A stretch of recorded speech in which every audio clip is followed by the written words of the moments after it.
The more extreme people talk, the less likely it is what they say is true. Listen to what people say, but listen to also how they say it. Real experts will very rarely say things like best, worst, always, never. They don't use superlatives like that because they understand everything has shades of nuance. Real experts, it's counterintuitive, but they will also sound unsure of themselves. Charlatans talk like this one thing that can solve this problem, or this one hack, or this one neat trick. Whatever protocol they like is kind of the fix for every single thing out there. Unfortunately, it's what gets attention, and it's what people like to hear because they want to hear that there's these really simple hacks that are out there that are going to fix everything for them. You want to look for people to follow that are a lot more nuanced than that.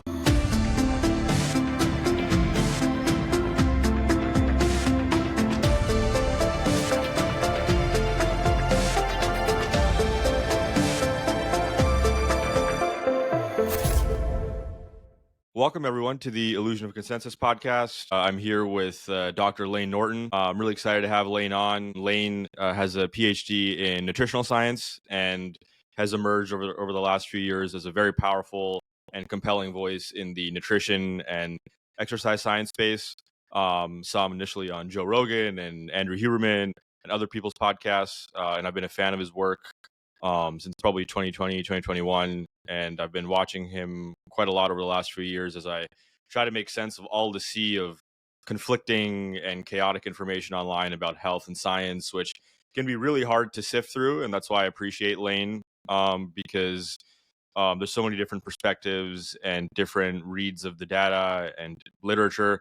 So it can make ordinary people very confused about what to believe and what's really happening. So I'm excited to get into a few areas with Layne. So Layne, thanks for coming on. Yeah, thanks for having me. I appreciate it. So we discussed before this podcast, the theme of this podcast is the illusion of consensus. And Layne, in case you don't know a bit of history, this podcast was co-founded with me and Jay Bhattacharya, who's now the head of the NIH. And we started this in 2023 in response to the COVID pandemic and some of the policies that were being pushed by governments around the world, lockdowns, school closures, mask mandates, vaccine mandates. And we were having some really thoughtful conversations on things like vaccine injuries and does it make sense to lock down schools for this long, and risk benefit analysis of different kinds of vaccines and different doses and things like that. And the illusion of consensus, that's actually Jay's term. He coined it. He said it in Congress at some point when referring to the illusion of consensus in epidemiology and immunology and virology, and how a lot of things that were presented as 100% true by mainstream experts actually were oftentimes quite incorrect and had a lot of side effects, a lot of ramifications. I don't know if you don't have to comment on that if you don't want to, but I think I've seen you say a couple things about that. But as it relates to that, I want to get into areas that you're particularly focused on and have expertise in. But do you feel that, like, similar to the COVID pandemic, that in your area, I know we're going to get into a few topics of illusory consensus that I had you kind of think about before this. And some of those things that we're going to get into, they're forms of consensus in nutrition that are popularized in online discourse, which is different from consensus in like academia or mainstream science. There's different kinds of consensus. And obviously there's like different kinds of extremes, like during COVID, there was the government extreme of like everyone has to get the vaccine and lockdowns and school closures make sense for, in all cases. And then there's the other extreme as well online, where you can get people who go deep into conspiracy theories and develop all these weird ideas about what's happening and start assigning motives and don't really actually engage with the data. So do you feel like in your area, I know we're going to get into the online discourse, but also I'm curious when it comes to academia or government funded science, do you feel like there currently still is areas of major illusory consensus in nutrition and exercise? Yeah, I think there's some areas, but I think I do want to touch on the COVID part of it, because I've said many times, I think COVID did quite a disservice to science and the scientific method, because, the scientific method is perfect. It is a perfect method. The problem is it's done by people, and people are not perfect. And I think with COVID, one of the problems people don't realize is that when it comes to a topic in science, typically the way it's been done before the internet, before so much free access to information, and before COVID was particular topic gets researched, scientists debate at academic conferences, in papers, letters to the editor for decades. And then after like 20 years, we come out and we go, we think blah, and we tell the public, right? And you get some recommendations and whatnot. And sure, you have some dissenters, you have, dissidents for any position. Of course, you can always find an expert with great credentials who may disagree with the consensus of the scientific community. And that's part of it. That's part of what keeps the scientific community sharp, is because we need to be able to challenge the hypotheses, and the conclusions should be robust enough that they can withstand those sorts of criticisms. But with COVID, what you had was we were trying to sail a ship while we were trying to build the ship. And so you don't typically, this discourse that happens among scientists, this kind of arguing back and forth, which is totally normal for scientific hypothesis, is done behind closed doors. It's not done right out in the front of everybody. And so what was happening was one study comes out, says one thing, another study comes out appearing to contradict that study. And people don't have the wherewithal to understand the different types of methodologies, the different types of populations, the way to read statistics. People do not have a basic understanding of probability and risk. I get into this all the time. Well, I knew somebody with an LDL cholesterol of 200 and they lived to 90. And I knew somebody who smoked every day for 80 years and they lived a long, healthy life. Probability and risk does not mean a thing is guaranteed to happen. You are still rolling dice. But if I have, let's just say each dice only has one number on it, right? If I have a bucket of 80 number ones, and then all the other ones are equally distributed, does that mean if I grab one random one out that it's going to be a number one? No. But if I was a betting man, I'm going to bet it's number one, right? Because there's a lot higher probability. By the same token, we know wearing your seatbelt reduces the risk of dying in a car crash. And yet people every year who wear seatbelts die in car crashes. And also sometimes the seatbelt is the thing that kills them in car crashes. But if you are playing the odds, you are wearing your seatbelt, because the research says it will typically save you a lot more times than it will kill you. And I kind of, said this to people about the vaccine. I said, I don't have a particular real hard stance on any of this stuff. I'm not an immunologist. From what I read, it seems like, if you're an at-risk population that probably should get it, especially if you haven't had COVID before. If you've had COVID anytime in, the last year or so, probably don't need it. If you're a young kid and metabolically healthy, probably don't need it. But on both sides, you had people picking out isolated events.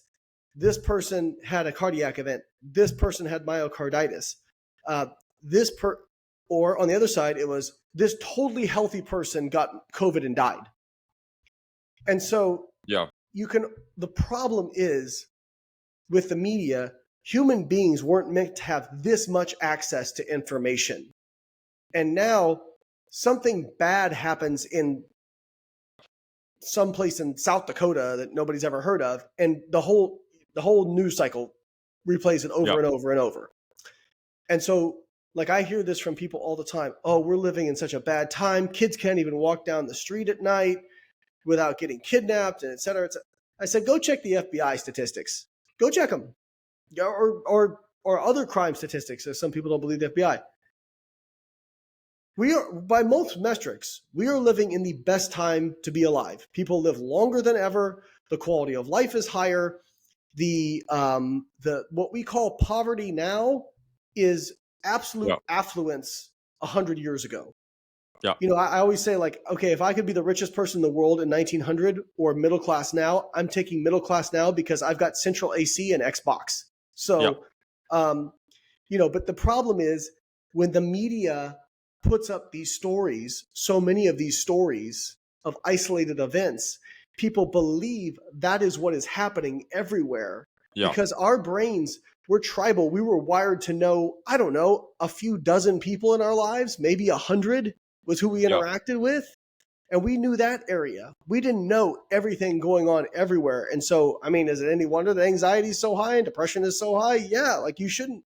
Reality is you shouldn't have this much access to so much information. And I think people Right. just don't really understand that. Yeah. And just to be clear, in what you're saying, I know you're not saying this, but you're not advocating for any form of censorship or like not letting the No, masses decide, obviously, right? no. I Yeah, of think the course. government has a difficult role in that you kind of are left with two options. Do you give people all the information and absolutely most likely confuse them? Or do you make a very general guideline into kind of neat little boxes and give them that with understanding that, yes, the information is going to be somewhat unnuanced and inaccurate in some ways, but the Yeah. overall effect is going to be beneficial. And I think the government has typically erred towards the second way because they just don't Yeah. trust groups of people with large amounts of information, and for good reason. We're not, unless it's a particular area we're skilled in, we're not good at, I heard from somebody one time a phrase that I really like, which is, if you and I are talking about a particular topic, it would become very clear very quickly who is more knowledgeable of the two of us on that particular topic. Yeah. But if we're watching two people argue a topic, both of whom are more knowledgeable than we are not equipped to pick out who is more knowledgeable of the two. Yeah. And that is kind of honestly why debates in some ways are a waste of time. Yeah. But yeah, it's tough because I think, people want to blame the media, but I always tell people, well, the media only shows you what gets ratings. Their currency is Yeah. eyeballs, and you guys like negativity. People like negativity because that's what get eyeballs. If everybody tomorrow stood up and said, we're not going to watch this crap, we're going to wait until they start putting like real representations of what's actually going on, then the news cycle would change. But I think it's kind of how we're wired. That is kind of happening with people tuning out of legacy media, mainstream media, unsubscribing from establishment media and watching more podcasts. Like that is a reflection of the people. Like they want more nuanced, long form conversations like these that we're having right now. And to start segueing more into like your areas, like we're talking about COVID. Like I think I've talked about this so much, I'm kind of bored of it at this point, but like the CDC and the FDA, in my opinion, I think it's very rational to say utterly embarrassed themselves during COVID with a lot of blanket recommendations, particularly for young people, but also for older people too, on the vaccine, and did not have an honest conversation about vaccine side effects. And there were people within the CDC and within the FDA at the time who were like, hey, we should not recommend boosters for everyone. Hey, we should like have some more conversations about the risks and warnings. And I interviewed some of those people who were at the FDA, then were later fired from the FDA.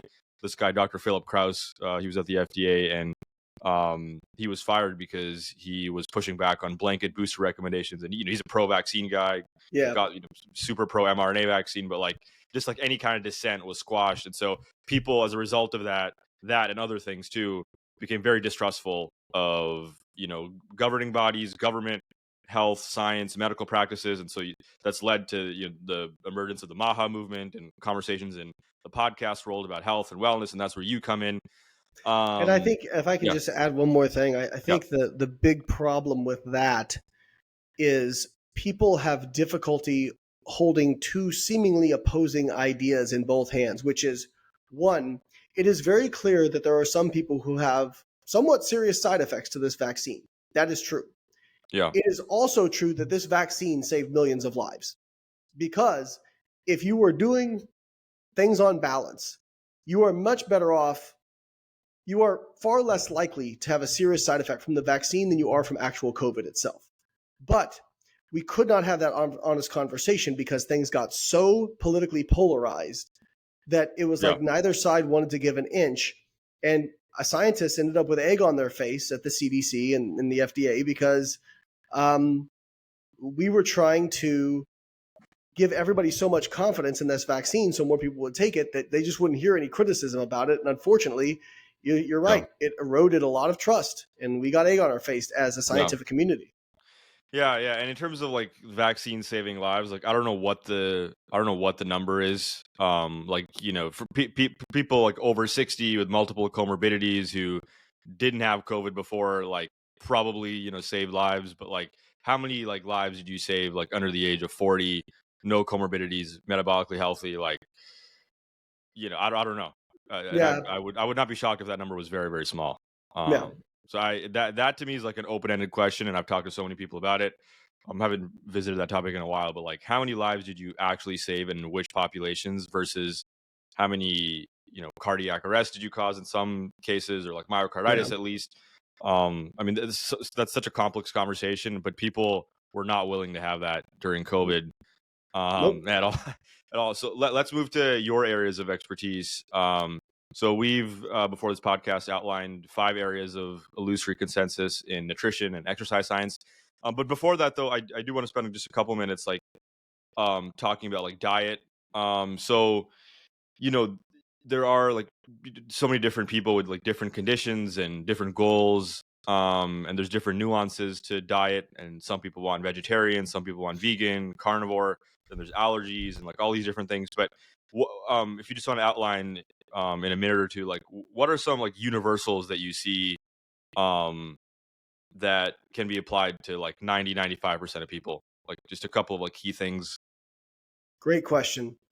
So, if you look at like healthy dietary patterns, and again, what is going to be optimal for, say, longevity might not be the best diet for performance or the best diet for building muscle. But to be quite honest, um, most diets that are effective have a similar pattern. And the first thing is you control overall calories. You don't overconsume, because if you eat too many calories, you get what we call energy toxicity, aka obesity. And obesity, we can talk about ultra processed food and how that's bad, or sugar, or seed oils, or saturated fat, or what. The reality is the hazard ratios and the risk of morbidity from cancer and cardiac disease from something like obesity is massively greater than any of those other metrics. So if you want to talk about a lever for reducing your risk of mortality, uh, maintaining a healthy body weight is one of your biggest levers that you can pull. And that involves not eating too many calories. Now, as part of that, probably doing a diet that is more minimally processed with less ultra processed foods, because minimally processed foods on balance are more satiating than processed foods. But again, this area lacks a lot of nuance with people. Well, they'll say ultra processed foods are toxic, they're addictive. Depends on the ultra processed food. Dr. Samuel Dickin, I just did a podcast with him. He just did a human randomized control trial where they did a minimally processed diet versus an ultra processed diet. I believe it was over 80% of calories from ultra processed foods, but it was a nutrient dense ultra processed diet. So this was an ultra processed diet that hit all of the UK's, because it was in the UK, all of their basic nutritional recommendations. So it had enough protein, had enough fiber, had enough vitamins and minerals. And the minimally processed diet lost a little bit more weight, but the ultra processed diet lost weight too. And it was not a huge difference between the two. So it goes to show that like not all, well, we got to be careful when we use these big blanket rules, right? Yep. Because something ultra processed like a protein bar, for example, is not the same thing as a sleeve of Oreos. It's not the same thing as, a bag of chips. Like there are nuances here. And so what we don't want to do, and I always tell this to people, like, listen, like let's take a protein bar, for example. I wouldn't tell somebody, hey, you should eat protein bars. They're better for you than whole food. I wouldn't say that. But not everybody has the time to get whole food, fresh food every single time. So would I tell somebody that, hey, if you're thinking about a Big Mac or a protein bar, pick the protein bar, right? But if we tell people ultra processed foods are toxic or addictive or whatever it is, they just lump them all together and they go, well, if they're both bad, then I'm just going to have the Big Mac because it tastes better, right? So that's where I think the nuance comes in. But first thing, eating an appropriate amount of calories. Next thing is, and maybe I'm biased here, but I would say getting enough protein to support lean mass, depending on your goals. So if your goal is just, not getting sarcopenic, maintaining a healthy amount of muscle mass, around 1.2 to 1.8 grams per kilogram of body weight is fine. If you're somebody who really is an athlete or lean mass is a big consideration for you, you might want to go north of 2 grams per kilogram of body weight. But either way, somewhere in that range, that's fine. And protein may also have a thermogenic effect, may have a satiety effect. And then getting in enough fiber, preferably from a diverse array of sources like fruits, vegetables, legumes, whole grains. Fiber is, every study we have, and I just reviewed a study that was an umbrella review of 17 million subjects demonstrating a clear dose effect of fiber on reducing the risk of mortality. Now, the effect is pretty much from very low fiber intake to around 21 to 25 grams, depending on the study. That's kind of where the inflection point is. There's almost like a linear reduction in the risk of mortality from cardiovascular disease and cancer, going from a low amount of fiber to 20 to 25 grams a day. After that, you still get more benefits. You still get a risk reduction, but it very much tails off. It becomes much more marginal. So again, what I would tell people, like, hey, make sure you're getting at least that 20 to 25 grams of fiber a day. Anything else is money in the bank, right? And why is that? Do you know why fiber is so important for mortality? Yeah, overall health? we got a few different reasons and you could argue which one is more important. But the first thing is fiber can, especially soluble fiber, can lower LDL cholesterol and improve blood lipids, improve metabolic health. One of that is because it can bind to cholesterol and reduce the absorption of cholesterol. The next thing is soluble fiber is fermentable by the gut microbacteria, so the gut microbiome, and it produces short-chain fatty acids. And those short-chain fatty acids like butyrate, propionate, those short-chain fatty acids appear to have pretty robust metabolic effects in terms of reducing inflammation, improving metabolic health, improving possibly even like blood lipids and blood glucose regulation independently. Fiber, again, improves blood glucose regulation. And when it comes to insoluble fiber decreases the risk of colorectal cancer pretty dramatically. And we believe that is because insoluble fiber adds bulk to stool.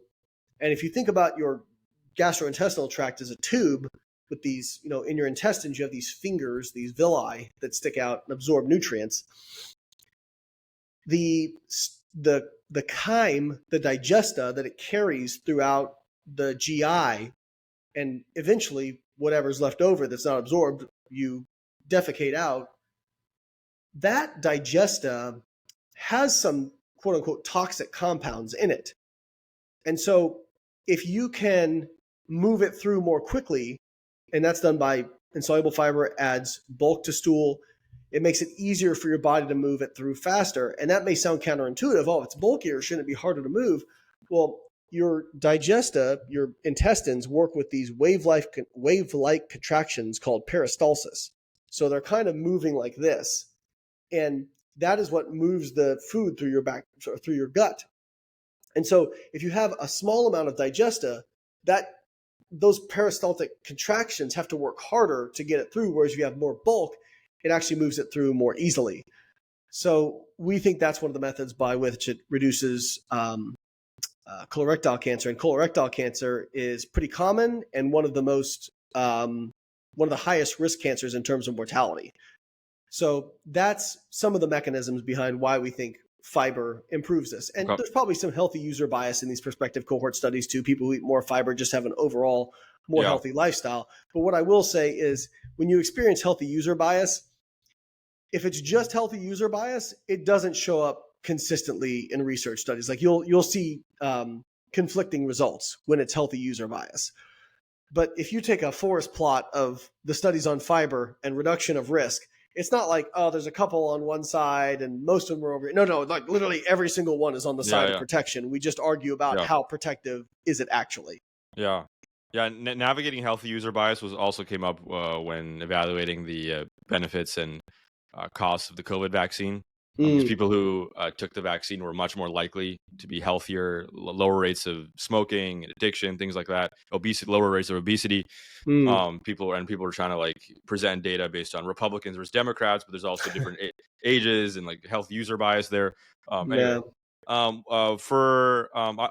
a lot of questions to go through, so let's try and hit them quickly. Sure. When it comes to like vitamins and minerals, like people are very concerned about that, and I'm always like thinking about it, and a lot of people are like, how much vitamin C do I really need, or vitamin D, vitamin D. It's kind of become popularized. People 4 or 5,000 IU, or even a little bit less than that, 2,000, 3,000 IU. People supplement with. Magnesium has become popular to supplement with. But like just like vitamins broadly speaking, like do you recommend like a multivitamin or like an AG1? Like Huberman talks about this, and other people, like people are really worried. Like they want to make sure they get all their vitamins and minerals, and it's hard to know. And I don't know if it's even like possible to know like how much for. I guess it varies individual to individual, but like or even like say like a 35-year-old metabolically healthy guy. How much vitamin C do I need every day? How much iron do I need every day? How much vitamin D and magnesium and vitamin E? All these things. I don't know if it's possible to have like an exact like amount you need, or maybe it is. But how do you think about like multivitamin or like covering your bases? And I'm also curious too, in your experience, like do you do that through Whole Foods, or do you supplement, or do you also use a multivitamin to make sure you cover your bases? So here's what I'll say. I think most people make mountains out of molehills when it comes to vitamins. Most people aren't Hmm. having health problems from a lack of vitamins. There's so many Hmm. foods that are fortified now with vitamins. Now, I will say most people are low in vitamin D.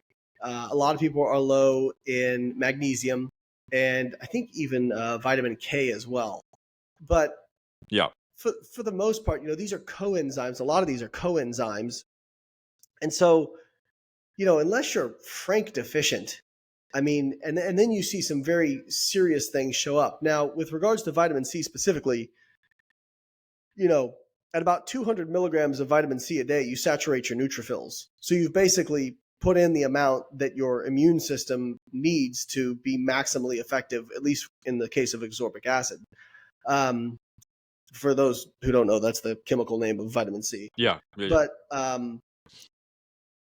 there's some people who have suggested, well, you could give it a quote unquote boost if you have 1 gram a day or 2 grams a day. I haven't seen real strong research about that. Maybe 1 gram a day. If you have, some sort of illness that comes up, you might get a little benefit from that. But once you get up to like 2 grams a day, I think you get increased risk of, I believe there's an increased risk of oxalate stones once you get above like 2 grams per day. So with vitamins, because many of them are coenzymes, you don't really people say, well, if you work out, you burn through more substrate. Yeah, but vitamins really aren't the same thing. Like these are, again, vitamins and minerals are kind of coenzymes. They typically get recycled, and the amount you need is pretty small. But yeah, there are people who have deficiencies. And what I'll say is, if you're eating a diverse diet, you're probably going to be okay, but you can always take a supplement if you're concerned about it. Vitamin D does seem to be the one where a lot of people are kind of low in it. Yep. Now, people have attempted to ascribe a lot of different things to vitamin D, saying, "Oh, it's a partitioning agent. It helps build muscle. It boosts testosterone. It boosts energy." Even some people making claims around COVID with vitamin D. Here's the problem with a lot of the research on vitamin D. And not that it's a problem, but it gets into this healthy user bias. The vitamin D tends to be a proxy for overall diet quality. If you have, there's not a lot of people who have high amounts of vitamin D who are consuming a crappy diet. And so, or also people who are kind of out being active tend to be higher in vitamin D because they're getting more sun exposure. Yeah. Mm-hmm. So again, that's where healthy user bias is kind of difficult. What I will say is, if you're low in vitamin D, there are some things that can come up. Obviously, like bone density can be a concern. Yeah. And there can be a concern possibly with even like energy levels and overall vitality, but Yeah. it doesn't boost testosterone. We've seen that pretty clearly in the best controlled studies. It doesn't build muscle. We've seen that very clearly in the best controlled studies. Yeah. So should you supplement with it? And people often take it for protecting your immune system, especially during cold and flu season. Yeah. And I don't really know enough about that world to really comment on it specifically with vitamin D. But what I would say is most people are low in it. So if you want to supplement with it, I think it's fine, but some people go crazy with it. And it is one of the most hepatotoxic vitamins in terms of if you get too much of it. So, you can do it in different ways. there's even some studies where I think they've given like 100,000 IUs of vitamin D like once, like every other week or something like that. And you can do it like that. But if you're taking super high doses of it, you just don't want to be taking them regularly, because it can be hepatotoxic if you're not careful. And what does that mean? Toxic to the liver. Oh, really? You Yeah. say if you have too much vitamin D, it can be bad for Yeah, your liver? it takes a lot. I mean, most vitamins, it takes a pretty high amount to Yeah. get side effects, but they can happen. Yeah. And like, do you use a multivitamin? Yes, I do. And then I also, in addition to like creatine, whey protein, I've got my recovery products and my pre-workout back there. I always say my Mount Rushmore of supplements is like whey protein, creatine monohydrate, caffeine. Those are the goats, in terms of performance. But in terms of health and whatnot, like I'd also have, fish oil, multivitamin, and I do take vitamin D as well. Do you do like zinc, C, magnesium? Not typically, although I would be interested to get my magnesium levels done because I know a lot of people are deficient in that. So that might be something I would add in if I got my levels done, but I haven't done it yet. And anything to say about quality of multivitamin? Like, obviously Athletic Greens is very popular, but you can get very cheap multivitamins and you can get very expensive multivitamins for 20, 30x price, the cheap kinds. Yeah. And for for a lot of vitamins or a lot of minerals in particular, you can have more absorbable forms and less absorbable forms. Like a lot of times you'll get because a lot of the metals like iron or magnesium or calcium, they're bonded to something else. And a lot of times you'll get like the oxide, magnesium oxide or carbon oxide. And those can be less absorbable than some of the other forms. I mean, at the end of the day, if you're getting enough overall, probably not a huge deal. But if you are concerned, yes, there are more absorbable and less absorbable forms in those forms. And for example, like vitamin E, alpha tocopherol, you have a synthetic version and you have the natural version. Now, the synthetic version, I believe, is both isomers of it. So you got an R and an S isomer. And then the natural version, or the natural form, I can't remember which isomer it is particular, but it's just that isomer. And one of the isomers, the natural one, is more absorbable than synthetic. But the question then becomes, does it make more sense to pay extra for the synthetic or just take more, or so does it make sense to pay extra for the natural, or does it make more sense just to get more synthetic because on balance, it's still cheaper, which I don't know the answer to that because I haven't looked into it. Yeah. And just real briefly for people who don't know what I'm saying with isomers are different forms of chemicals that have the same atom to atom conductivity. So the chemical makeup, it's all the same atoms. It's just how they're arranged. So if my hands were the structure of a certain chemical, these are non-superimposable mirror images. So they are the same. If this is like, for example, a carbon atom and then oxygen or hydrogen or whatever, they're the same, but I can't lay them over each other, right? They are mirror images of each other. And it turns out in the body, that can make a difference for bioactivity. So that's what I mean when I say isomers. Yeah. And your rationale, two quick follow-ups on that. Your rationale for the multivitamin is just to cover your bases, and number two, any thoughts on AG1? That's like one of the most popular multivitamins. Yeah, I don't know enough about their product. To be quite honest, like when people ask me about just particular products, I usually say I'm too busy with my own stuff. I haven't looked into particular products. Yeah. Do you have your own multivitamin? I don't. Okay. We're a performance supplement brand. Outwork Nutrition's performance based. So we've thought about doing a multi, but right now we're just kind of focusing on performance stuff. Yeah. Is there anyone that you like publicly recommend, like any multi that you use, or do you rather not? Not comfortable recommending anything publicly because I don't want to. I don't want to get in trouble from certain people or get blasted by other ones. Gotcha. Okay. And in terms of we have a limited time, but like there's so many things to talk about too with like vegetables and fruits, because people think about vegetables and fruits as getting your vitamins and minerals and fiber too. Anything you follow for? Yeah, you got your nice apple. Like recently I just learned this interesting thing that like if you Like spinach can very quickly, the vitamins can dissipate very quickly in it, and Hmm. any kind of green. So when you cook it, some people like to blanch it in water, and there's like different techniques. Like you blanch it in cold water right after warm water, but if you overcook spinach, you just eliminate like all the vitamins and minerals, and you're just left with fiber, which is fine, but then you don't get your vitamins. Anything you recommend on like guidelines for fruits and veggies a day, or anything that you follow? I mean, the research out there kind of suggests that around 5 servings a day is where the benefits start to get capped out. And I doubt it caps out as a hard cap. It Yeah, probably just that's where you get the majority of the benefits. yeah, So I tell people that's what I try to consume is 5 servings of fruits and vegetables per day.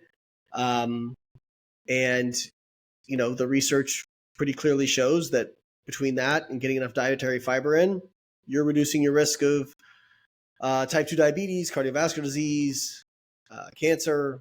And so, yeah, I'm a big fan of okay. fruits and vegetables.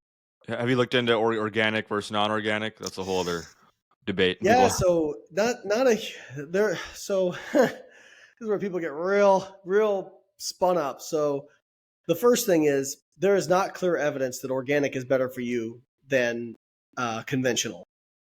There, the studies that are done out there show similar, like the fruits and vegetables are using in these studies looking at risk reduction of cardiovascular disease and cancer. These are not organic fruits and vegetables. These are conventionally farmed. So overall, like, because people will say, oh, you want to avoid stuff with glyphosate sprayed on it, blah, blah, blah.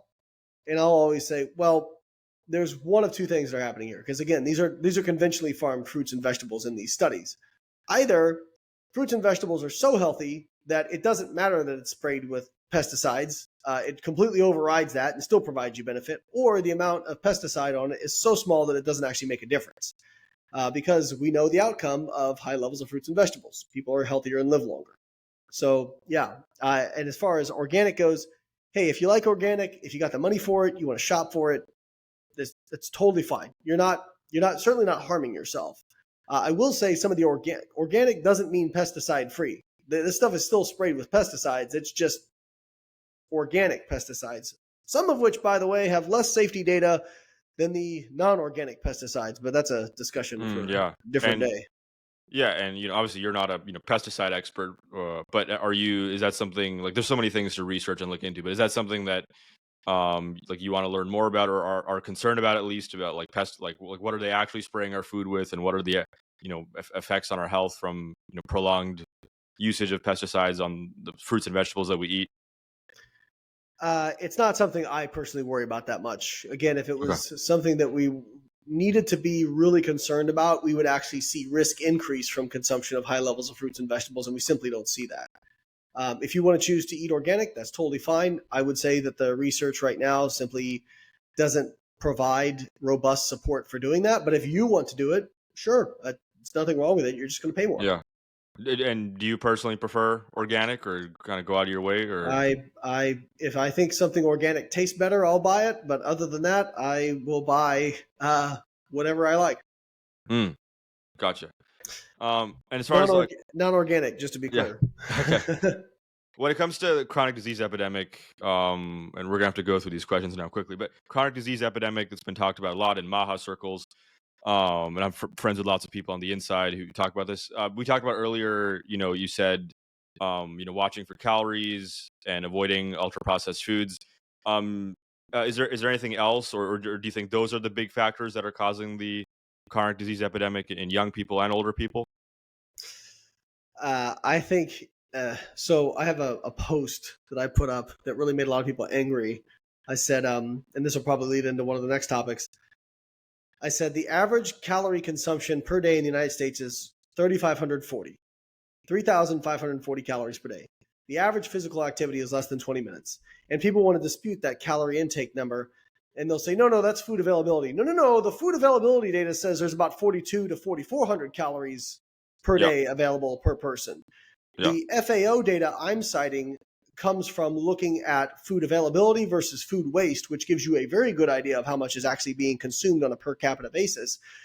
And the reason that that number is larger than what is in these reporting studies where they ask people what they ate and they say around 24 to 2,700 calories per day is because we know from tightly controlled research studies that people drastically underreport their calorie intake. So I will believe the actual hard qualitative data versus somebody answering a survey about what they ate yesterday and the last 3 days before. Gotcha.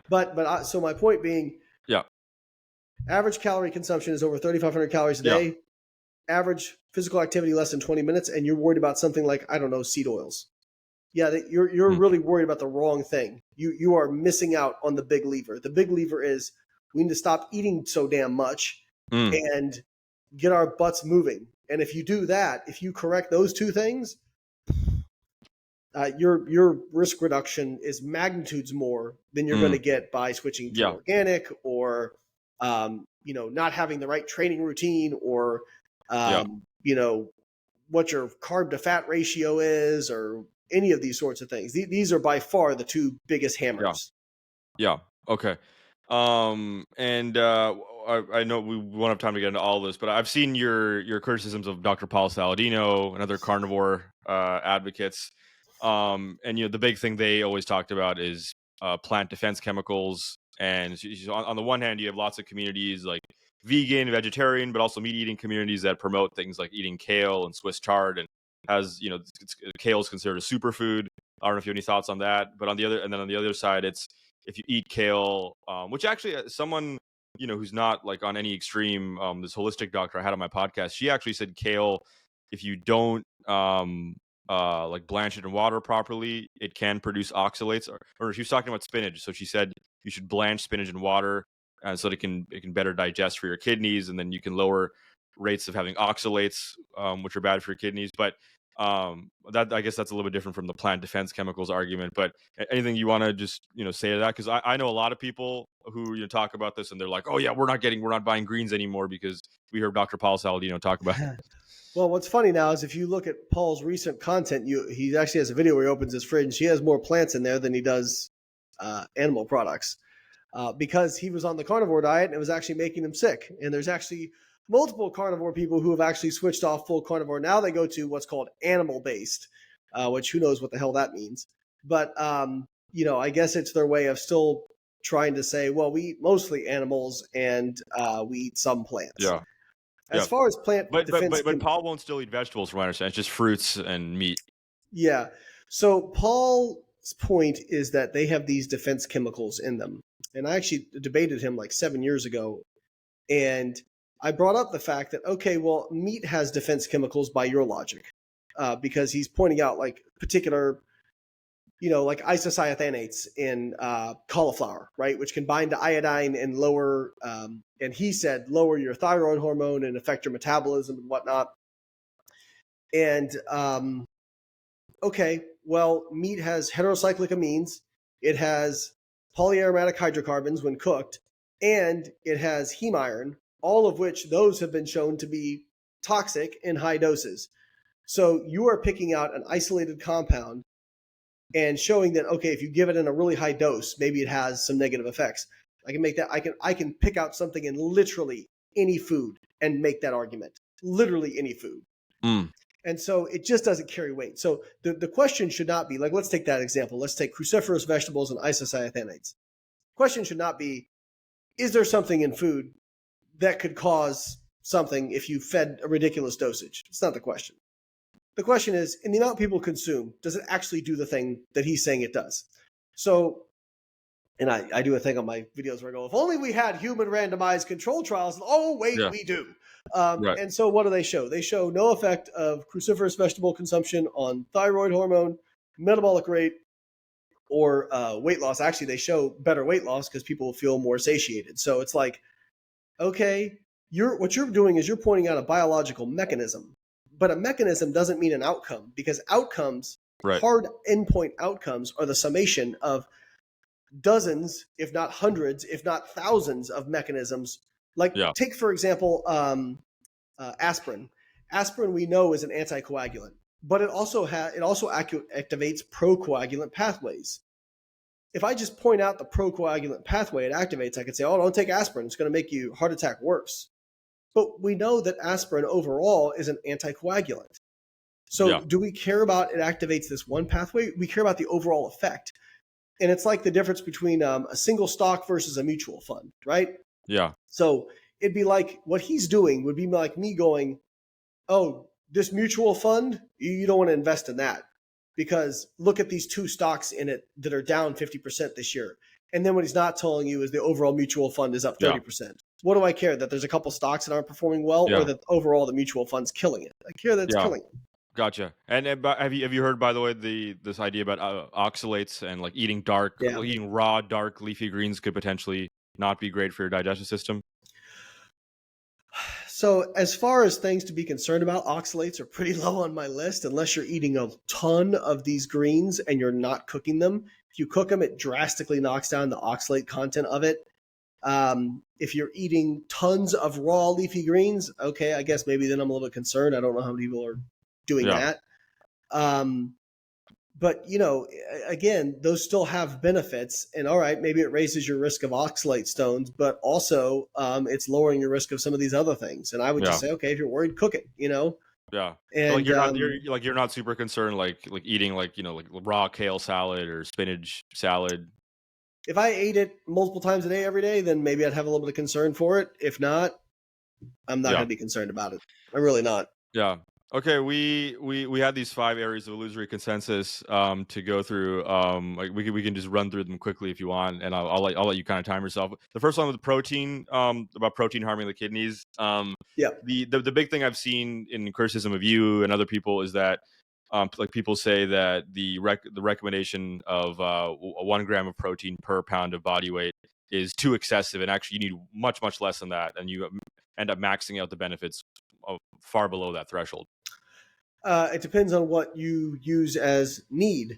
If it's just to maintain nitrogen balance, then yeah, you're consuming way more than what you need because you only need about 0.8 grams per kilogram of body weight of an omnivorous diet to be in a positive nitrogen balance. But that doesn't tell you anything about like maximizing anabolism or body composition. And so if we look at the systematic or the meta-analysis that gets cited a lot from Stu Phillips is about 1.6 grams per kilogram of body weight, where you basically like get most of the benefits. And the 95% confidence interval, I think, was from like 1.1 to 2.4 grams per kilogram of body weight, right? And so what I'll say is like, for most people, do I think 1.6 grams per kilogram of body weight is a really good target? Sure, absolutely. If you are somebody like me who wants to be the most jacked, strongest human being you possibly can be, am I going to sit in the 95% confidence interval, or am I going to go on the high side of it? I'm going to go on the high side, so I'm closer to 2.4.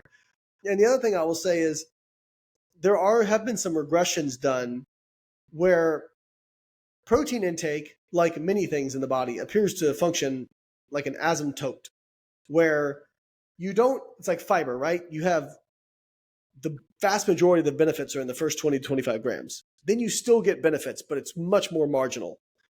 I think it's the same thing for protein. You're going to get the vast majority of the benefits around that 1.6 grams per kilogram of body weight. You keep going, you probably still get some incremental improvements. People hear dose dependent and they think 1-to-1. That's not what dose dependent means. It just means if you put in more, you get out more. It doesn't say anything about the magnitude of relation of the two. And so I do think protein is probably one of those things based on a few regressions we've had, as well as some other studies that I can't get into at the moment. But I would say that, most people consume more than they need in terms of the RDA, but that doesn't mean that more protein doesn't have some benefits to it. And as far as the kidney stuff goes, and by the way, just quickly, like you recommend, like generally, correct me if I'm wrong, like 1 gram per pound of body weight. Yeah, I think just an easy number to shoot for. But if somebody wanted, just for people who want to gain muscle or working out 4 or 5 times a week doing resistance training, If somebody wanted to argue with me and say it's really 1 gram per pound of lean body mass, I go okay. Or if somebody wanted to say, well, it really, it's 0.7, 0.8. Okay, fine. I think 1 gram per pound is a safe number that is easy for a lot of people to remember. So as a general guideline, I think it's totally fine. Yeah, and that's hard to meet, by the way, in my experience. Like that, that takes work. You gotta plan out your breakfast. Usually I got to work in a protein shake. If I don't work in a protein shake, it can be harder to meet. Seed oils. I know you've talked a lot about this before, and I know your arguments about it. You can summarize it however way you want, but basically, like one way to ask this is like, do you see any reason to avoid seed oils? And like for you personally, even like, do you prefer cooking in olive oil or avocado oil versus or beef tallow or butter versus seed oils? I usually cook with olive oil simply from the perspective that I like the way it tastes. Yeah. So the argument against seed oils is basically boils down to a couple things. First is they say that it increases inflammation, and that is from the linoleic acid content, because linoleic acid is a precursor for arachidonic acid, which can be converted into prostaglandins. They also say, well, linoleic acid intake has gone up like 75 times in the last 150 years, and it correlates with all these different diseases. And usually linoleic acid is a specific fatty acid they focus on. And okay, well, if that were true, then we would expect to see people who take in more linoleic acid and have higher tissue levels of linoleic acid have higher rates of cardiovascular disease and death. And we see the exact opposite. And by the way, fatty acids are kind of unique in that the composition of the fatty acids in your diet will begin to reflect the tissue composition of like your adipose tissue and your plasma. If you're eating more of a certain kind of fatty acid, you will see differences in those biomarkers. So not just people who report eating more linoleic acid, people who actually have higher tissue levels of linoleic acid live longer and have lower risk of cardiovascular disease. And this has been in studies with millions of people. Then if you look at this argument kind of hinges on basically like, if you look at taking polyunsaturated fats from seed oils and trading them out in a 1-to-1 ratio with saturated fat, you either have neutral or positive effects by putting in polyunsaturated fats in place of saturated fats for metabolic health, liver fat, insulin sensitivity, inflammation, cardiovascular disease risk, and cancer. And probably the most damning evidence is, we know saturated fat raises LDL cholesterol, polyunsaturated fat lowers LDL cholesterol. And I wish I had 2 hours to go into all the mechanisms of this, but we have these studies that are called Mendelian randomization studies. And what's the difficulty with some of these hard endpoint studies of mortality is, even if we do a human randomized control trial looking at saturated fat versus polyunsaturated fats, which, by the way, all the trials that aren't confounded by trans fat show that polyunsaturated fats reduce the risk of cardiovascular disease, but that's neither here nor there. You can only do a randomized control trial for 2, 3, 4. I think there's one out there that was like 9 years on these things. But again, a cardiovascular disease develops over decades. And so it's really hard to get clean data on this stuff. Mendelian randomization takes advantage of the fact that, like randomizing in a randomized control trial, your alleles and the polymorphisms on them or any kind of abnormalities are genetically randomly assigned at birth. At conception. They are randomly assigned. You're getting this allele, you're getting this allele. Well, there are around 10 that I know of different polymorphisms or variants rather that affect LDL cholesterol levels. And you can I have this graph, I pull it up all the time. This is like over 300,000 people looking at their lifetime exposure to LDL cholesterol. And you can draw a straight line through it on the effect of LDL cholesterol and your risk of cardiovascular disease mortality. And here's the really telling part. It didn't matter how the LDL cholesterol got lowered in these variants, whether it was through decreased secretion, increased clearance, or reduced absorption in diet from dietary cholesterol. It didn't matter. There was the same reduction in risk, almost virtually identical reduction in risk for every 40 milligram per deciliter reduction in LDL cholesterol. There was a 50 to 55% reduction in risk of cardiovascular disease, regardless of the method used to lower it. So again, I would say if you're going to say seed oils are bad, then you have to admit that saturated fat is really bad. And the only thing I would say with avoiding seed oils is people bring up the processing too. The processing actually, if you read into the processing of it, it actually lowers the amount of oxidants in the oil, in the crude oil. It actually lowers it. the amount of trans fats that get formed during the processing is like less than 0.5%. And most of it, you can't have oxidation or any nasty compounds being formed because even if it gets heated, it's heated under a vacuum. And when it's under a vacuum, there is no oxygen, thus no oxidation. Now, if you fry or cook in really thin levels of these seed oils, they can start to develop some really nasty oxidative, inflammatory, teratogenic compounds within like 20 minutes. So what I tell people is if you absolutely are going to fry something, the level that you fry in matters, or saute in. So it's much better, like even going from like 1/2 inch to like 2 or 3 inches of oil drastically increases the time it takes these compounds to form. So what I would say is, hey, don't fry in stuff that the oil gets used a lot and heated repeatedly. But also don't eat a lot of fried foods for other reasons as well, Yeah. right? Like, so if you're eating a healthy dietary pattern, like, you know, the celebration of, you know, using beef tallow in place of whatever oil they're using, it's just ridiculous. It's the problem with that stuff, because people go, well, what's they're trying, or like removing food dyes from, say, Fruit Loops. People will hear that and they'll go, oh, and by the way, the food companies don't care. They don't care, because guess what? If they replace something with something else, then they get to promote that, oh, look, ours is free of this, and they still make their money, right? And guess what? It's still freaking Fruit Loops. It's still freaking fried food. And people are going to get the impression that this stuff is healthier when it is not healthier. And the intended effect is to try and make it a little bit safer. The outcome is going to be people are going to hear, this is now healthy versions of these foods. I can eat more of them. And that's what's going to happen. Yeah. So you see no scientific basis for, say, if you're cooking 5 times a week, you know, throughout the year, to use olive oil instead of canola oil? You don't see any reason to do that? So seed oils are really, you're only going to get like oxidation and trans fat formation if you're really cooking it at very high temperatures for a pretty long time. Like I think I read like soybean oil had to be cooked at around like 450 degrees for like 3 to 5 hours before you really start to get up to a significant amount of oxidation. Now, again, this is oil in a vat. If you're frying it in a thin layer, it's going to happen faster. But again, it has to be a pretty darn high temperature for a good amount of time. Yeah, and people also point out to like biological like explanations of like this. You shouldn't make an oil out of a seed because it can have like adverse impacts on your health and this, that, and the other.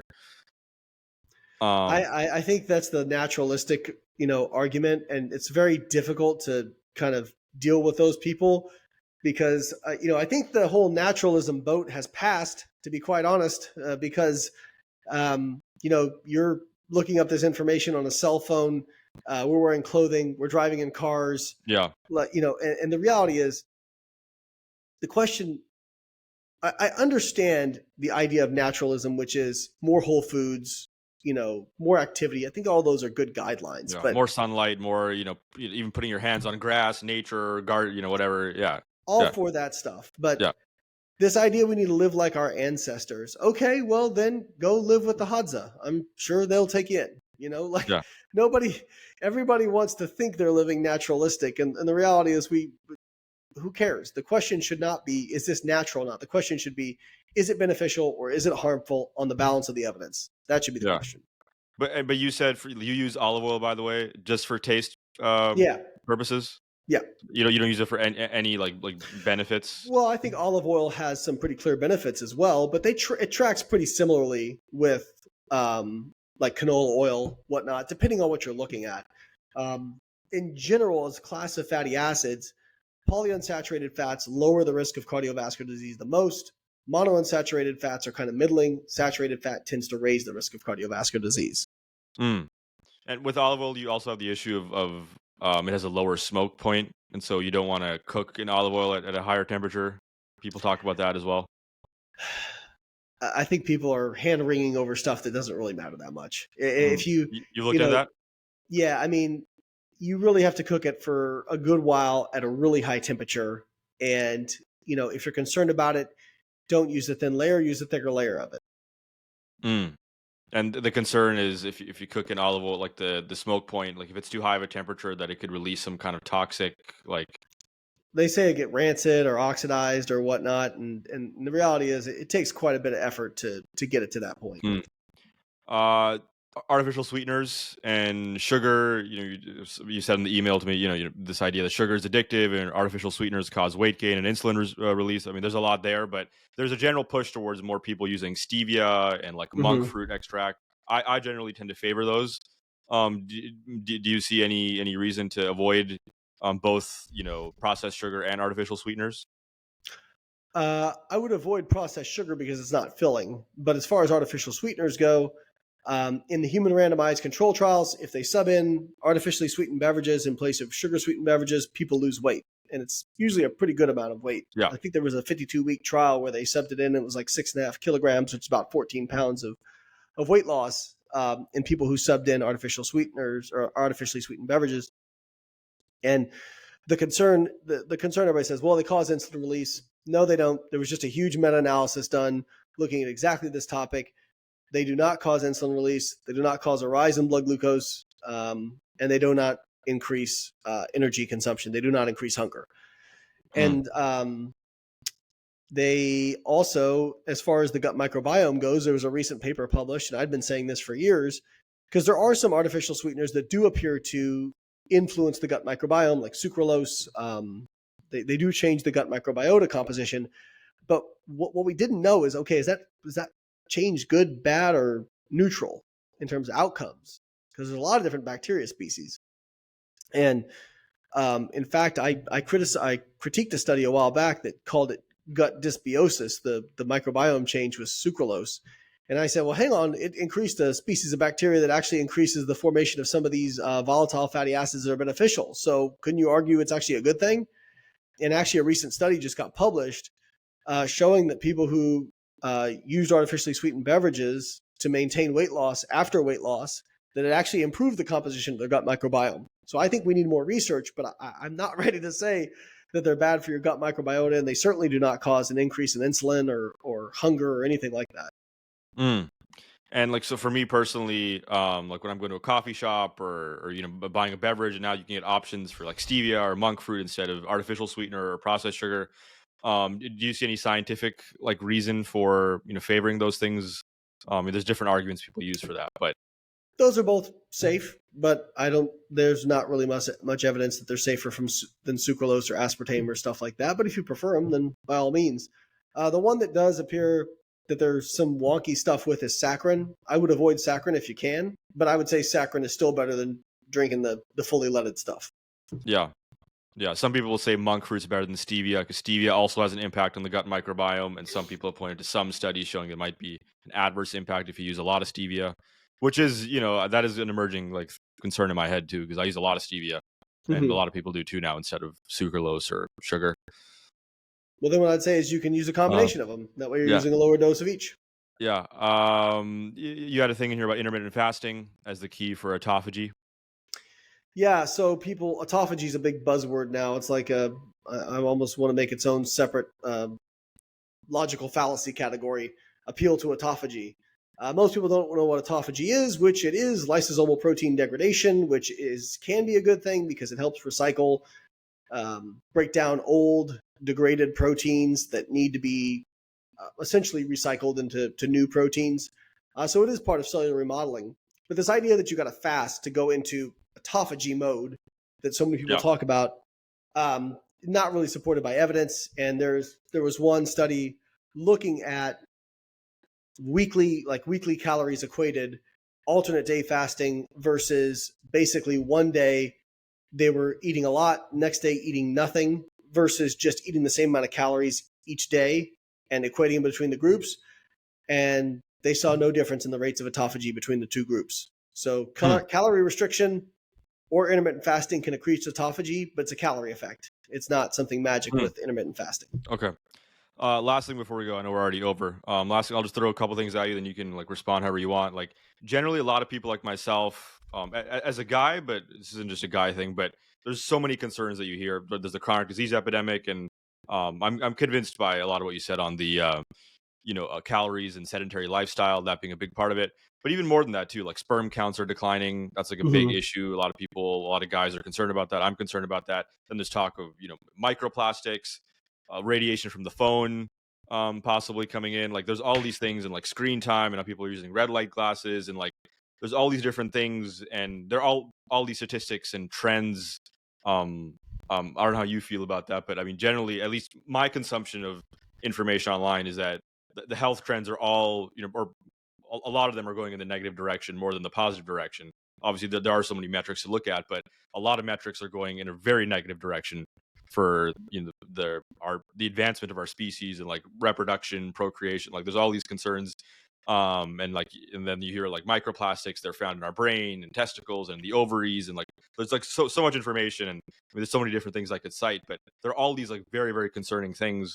And like, do you feel like any sense of like understanding of like I mean, I'm mentioning a few things here, but say like declining sperm counts, right? That's a Hmm. really big issue.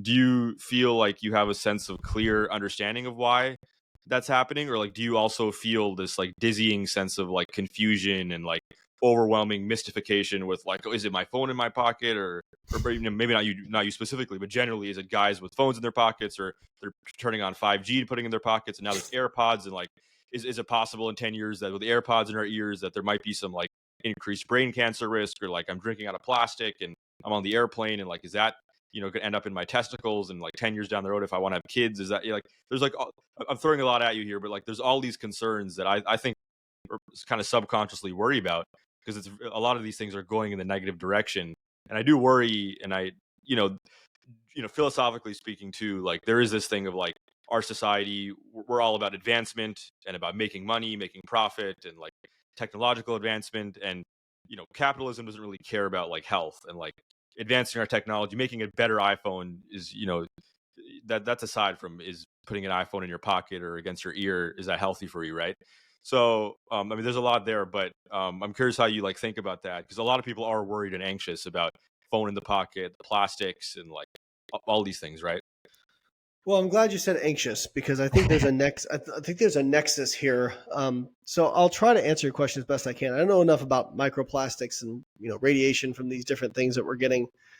My understanding of it is the radiation from those particular things is really really low dose, and probably shouldn't cause problems. But I'm not a radiation expert. Mm. Um, Also, has it been and studied, like people using AirPods like 10 hours a week? Is right, that study for five? Like, I mean I we still use AirPods, and because if I'm on an airplane, or if, I'm somewhere, like it's just easy to listen to a podcast, and I love podcasts. But like in the back of my head, there's this concern of like, what if in 30 years the study comes out showing using AirPods 10 hours a week increases your risk of brain cancer by 45%, and I'd be like, oh my god, why did I do that? You Well, know? I think the good thing is with that stuff is we know what kind of dose of radiation you're getting, and we know how much is problematic, and so you can kind of extrapolate that out based on the dosage that you're getting, where it could actually become problematic. Now, I haven't done that analysis myself. I haven't looked at it myself. Do you use Same thing with AirPods, by the way? I have like Yeah, I yeah, have Bluetooth headphones. I don't use AirPods because I'm cheap, but yeah. um, but when it comes to like microplastic and stuff, I would say, hey, like don't heat stuff up in plastic if you can avoid it. Put it in glassware.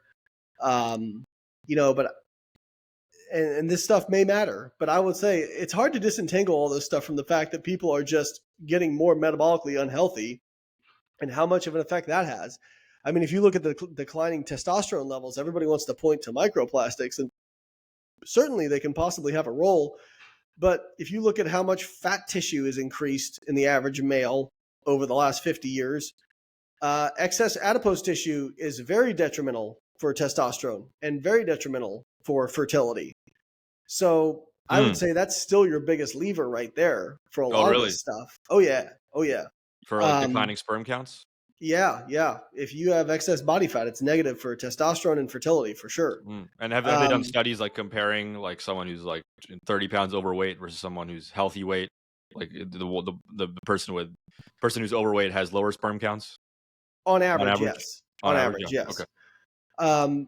And so, yeah, like now, I'm not saying these other things can't matter, but I think like take reasonable steps, right? Take reasonable steps.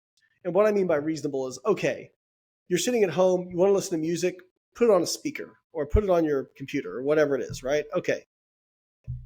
That's a reasonable step. I'm not going to stop using wireless headphones because of that. Microplastics, okay, I'm not going to stop drinking out of cups on airplanes because of it. If I can avoid heating up something in plastic where it's a much bigger problem, then I will do that. But I think you can have anxiety about this stuff to the point where the amount that you stress about it is probably doing you more harm than the actual thing itself. And I've told this to people who are, high stress, high anxiety types. I have said, like, hey, the amount that you are stressing about this is probably doing you more harm than if you got some of this stuff wrong, right? Because if you actually look at like psychological stress and the risk of cardiovascular disease, cancer, and mortality, I mean, it's like are you familiar with the ACEs score? Adverse childhood events. Yeah. So you can pretty much draw a straight line between somebody's increasing ACEs score and the risk of mortality and cardiovascular disease and cancer. So obviously that's different from ongoing like anxiety, but I know what you're saying. Yeah. But to make the point, I would tell people, like, take reasonable steps. But if you find yourself like ruminating and obsessing about this stuff, you gotta take a step back, because it's probably doing you more harm than if you actually screw some of this stuff. Worry about the big stuff first, and then if you can, I would say pick up the big rocks first, and then if you got space to pick up some pebbles, then pick up some pebbles. But don't be so worried about picking up the pebbles that you can't grab the big rocks. Yeah. But like, is there anything on your mind where you're like you're like uncertain about, or you're worried about, like, maybe in a few years we might get studies on like this thing, like, anything in particular that you're like concerned about?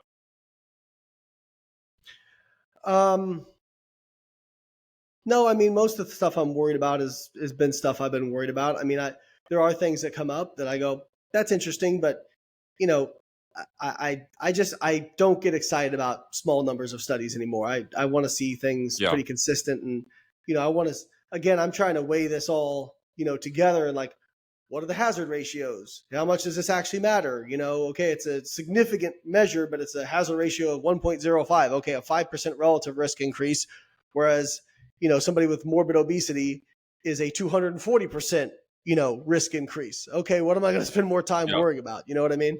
Yeah, and I guess another way of also saying this too is like say you could do a study where you have like 100,000 healthy people from 100 years ago versus, broadly speaking, 100,000 healthy people now, people with healthy weight, who are working out 5 days a week and eating healthy. But one group's gonna have microplastics, presumably one group's gonna have exposure to radiation, this and that, and the other's not. And so do you see a meaningful like difference there? Yeah, and it's hard to pick out that stuff because these cohort studies are messy, and we try to control with covariates and statistical analysis, but it's hard to control for all that stuff. And so we just need to see over time, unfortunately. And I know a lot of people are impatient about that. And what I will say is, hey, if you have a concern, take reasonable steps. But I don't think there's reasons to, hyperfixate on this stuff. There's been microplastics for a long time, and we're still living longer. And the fertility stuff has only come up recently. So I think there's some other explanations out there. Certainly, can it be a contributor? Yes. I don't want to dismiss that. But I think it's unlikely that these are some of the main driving forces out there. Yeah. Obviously, there's some data I've heard Huberman talk about. I just remembered about phone in the pocket, like radiation, there being a connection between radiation and like lower sperm counts as well. Yeah. But again, people who have more phone time, spend more time on their phones, have more access to it, they're probably doing a lot of other unhealthy stuff too. So tough to disentangle this stuff. And I want to be fair, like, I haven't looked at the specific data he's talking about, so I'd have to do that before I could really comment on it well. Gotcha. I know we have to go. We've gone over. But very last thing, if you want to say anything about this, the theme of the show is consensus. We've talked a lot about like online consensus that's misleading and false. But anything you want to say in terms of what I was saying earlier about consensus propagated by academia or like mainstream like medical practices that you feel like need to be more challenged, or you feel like in a few years it might evolve? Like, I mean, there's so many things happening, like things I talk about in the show a lot about, like mental health, like psychedelics now, and meditation and like holistic mental health modalities that are now replacing like old psychiatric approaches. But anything in your area of expertise that you feel like the current system is not properly like challenging certain areas of consensus that you would advocate for. No, not necessarily. I think what I would say is I think we're going to move a lot more into the biopsychosocial model of management of a lot of these things in the Yeah. future. And I just real quickly, biopsychosocial basically acknowledges the fact that it's not all biology, that your psychology and your social environment actually affect your physiology. Yeah. And especially like if you look at pain science, there's a very strong argument for the biopsychosocial aspect of things. Yeah, I've done a lot of podcasts on psychosomatic conditions, and there's a whole Yeah, emerging field of that. A yeah. lot of people with chronic pain conditions, it's actually more a nervous system dysregulation than anything like anything wrong with their back, or like I had like years of digestive issues and like Mm-hmm. gastroesophageal reflux disease, going Yep. to my doctor and like trying to figure it out. But it turned out it was my anxiety that was causing acid Yep. reflux and like regurgitation, like all kinds of issues, or like cluster headaches or heart palpitations. Like this the mind body connection, I think, is also where the future of where we're going medically. Very high association between IBS and psychological disorders. Yeah. Very high association between autoimmune disorders and psychological disorders. Very high association between psychological stress and pain and and autoimmune disorders. So what I would say is we used to think about the body as kind of a bag of meat, and it was hooked up to your brain and it moved you around and stuff. And if you poke the bag or cut the bag or burn the bag or punch the bag, your brain send a signal and say owie. And now we know that things are much more complicated than that. And what happens in the body affects the mind, and what happens in the mind affects the body. We just talked about how stress impacts pain, but also people who exercise cognitively function better, have lower rates of depression. People who have more muscle mass have like a 68% lower risk of Alzheimer's disease and dementia. So this crosstalk it goes both ways. And I think what's going to happen in science is we're going to move towards a more holistic approach to treating a lot of conditions by acknowledging this rather than trying to separate the two. Yeah. Yeah. And I'm also interested in the other, like I focus a lot of my attention on like, top down, like how psychology impacts physiology, but I also wonder too, like different like supplements or like nutritional things that you can do in terms of like your gut microbiome, which could then also improve mental health kind of bottom up as well. Okay, this has been really fun. Thanks for doing this. Do you want to tell people like generally speaking, like I think this has been a very educational conversation, and I've followed your work for a lot of years, and I really appreciate it. We didn't get into like too many like the people and like different arguments on specific things. I mean, I had a lot of other questions too, but like people are trying to navigate this like very complex informational landscape, and they're hearing they're Andy Galpin and Huberman, and then there's the Gary Breckas and Paul Saladinos of the world who you've criticized. Is there any like take home message you just want to give to like my audience and yours of like how to like sift through all this information? Because it is very hard for people, and like to a degree, it's like, can you blame like a 17-year-old kid who like watches Paul Saladino or Gary Brecka and like starts like, oh, like that makes sense. Like it's hard to make sense of these things, right? The more extreme people talk, the less likely it is what they say is true. So listen to what people say, but listen to also how they say it. Real experts will very rarely say things like best, worst, always, never. They don't use superlatives like that because they understand everything has shades of nuance. Real experts, it's counterintuitive, but they will also sound unsure of themselves. They will talk about holding two opposing things in the same hand, right? Like that's how real experts talk. Charlatans talk like this one thing that can solve this problem, or this one hack, or this one neat trick. And they all use language around like conspiracies, and basically it's always whatever protocol they like is kind of the fix for every single thing out there. That's not how real experts talk. So unfortunately, it's what gets attention, and it's what people like to hear because they want to hear that there's these really simple hacks that are out there that are going to fix everything for them. And you want to look for people to follow that are honestly like a lot more nuanced than that. Yeah. Yeah. And by the speaking of Gary, you've criticized him before, like, and I think you've publicly said this too, like you're open to debating him, right? Oh, he's pulled out of 2 debates with me. Really? Oh yeah, I have screenshots. I have receipts. I've put them up several times where at first we were going to go on Neutral Podcast, and then he So, oh, why don't we do it on my podcast? And I said, okay, well, I need to be able to have my video guy there, and I still think we need a neutral moderator to keep it on topic. He agreed to it, and then less than half an hour or less than 90 minutes later, his chief of staff messaged me and said, we got to pass on this. It's not the energy we want to bring into 2024, because this was at the end of 2023. And I said, wait, you just agreed to it like 90 minutes ago. And they said, nah, we're not interested. And then I guess his chief of staff quit at some point and commented on a post where I'd called him out and said, I told him not to do the debate because I knew you would, I can't remember her exact words, but basically she knew I'd crush him, is what she said on my post. So I found that pretty funny. And then we were supposed to, or I agreed to debate him on a very, very popular podcast.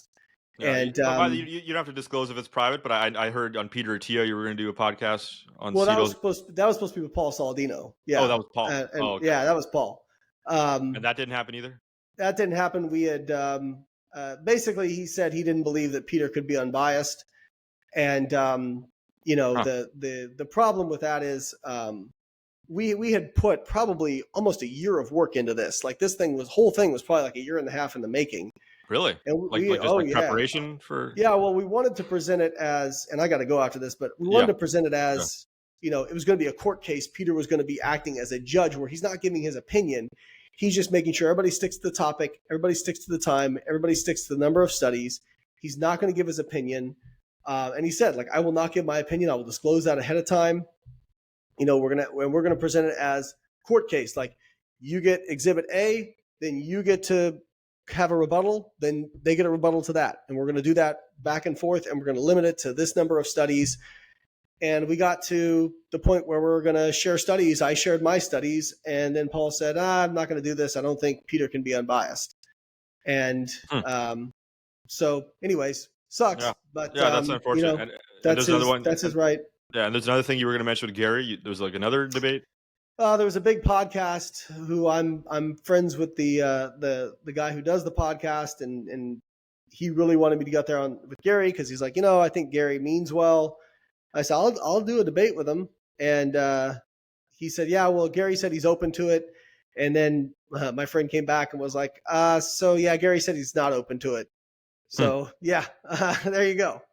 Yeah, but your posture generally is like you're open for debates, right? And you're open for friendly, civil conversations. And I know you gotta go, but like some people also like sometimes get upset with you, like, oh, you're calling out like Gary's character, and like some people feel like you're being hostile. Yeah. Yeah, I mean, I have called out his character because I think there's some very questionable things about his character, to be quite honest. And I've done it with Paul too. I don't generally think I don't think Paul has bad intentions or anything like that. But I think it's important to note some of the hypocrisy that's been present in some of the things he said. But I would have a debate with Paul, and I would have a debate with Gary. There are people who like have challenged me to debates that I have not paid attention to because, quite frankly, like if I'm trying to combat misinformation, I'm going for the biggest hitters. I'm not going to spend my time on somebody who doesn't have like a good size following, and that's just strategic with where I'm going to put my time. If I take every single debate that comes up, I'm going to be doing nothing but debates and not running my businesses. Yeah. Gotcha. Is there an example of a really good debate that people should watch that you've done? I think one that I did that was pretty good was with Dr. Tro, actually, even though I don't like him very much as a person. Dr. Tro and Dave Feldman was the moderator. This was probably like 5 years ago. But I think that one's worth watching, and I'm pretty sure you can find it on YouTube. Okay, cool. All right, well, thanks so much for doing this, man. Like I said, I really appreciate your work over the years, and I like your very science-based, fact-based approach. And there's a lot of misinformation out there, and like I don't have all the answers, and I feel like we're all trying to like approximate towards the truth. I think you're one of the better, like I use that word very carefully, like approximations of truth. Like I don't think anyone is like 100% right on anything, but we're all trying to like figure this shit out, and there's always new information tomorrow that could change our current perspective. And I'm a big fan of like, your perspective, like all science and all information is provisional, as in like you can find out new information in the future that could change your current perspective. And I think we have to constantly evolve our perspective on these things, scientifically, philosophically, spiritually, like all of it. So thanks so much for what you do. I'm going to keep following your work, and we'll link to your social media pages, and do some videos on Instagram and Twitter and things like that. But yeah, I really appreciate it. So thank you. Thanks, Rav. Have a good one. Yeah. All right. Thanks.